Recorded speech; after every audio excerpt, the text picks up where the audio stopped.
A true no-sew junk journal tutorial. I made a no-sew junk journal for my December journal this year.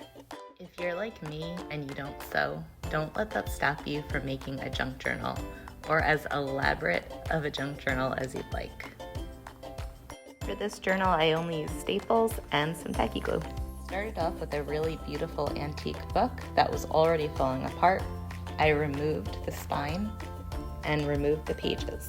Book lovers, don't worry, if it was an antique book in good condition, I would have kept it. I really love my antique books, but these pages were already falling off and this book was already falling apart.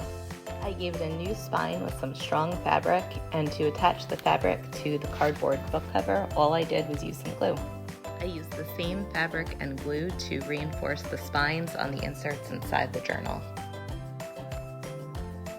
To make the journal inserts, I simply stapled the papers together and then reinforced them with twine.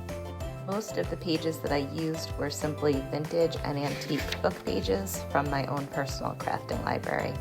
Music sheets and vintage cards, printables that I mixed in with the vintage papers. I attached both of the inserts with twine, similar to rubber bands on a traveler's notebook. This way, as the journal is filled up and expands, it can kind of grow with the journal. A tip I have for making a no-sew journal just as cozy and unique as a sewn journal, add in lots of 3D fabric elements.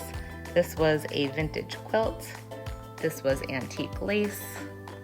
This was from a picnicking kit, and this was some fabric ribbon. I also find using lots of genuine vintage and antique ephemera really helps to add to the charm of a journal. This was from an antique book. It's a book plate, and this is a vintage card from the 1950s.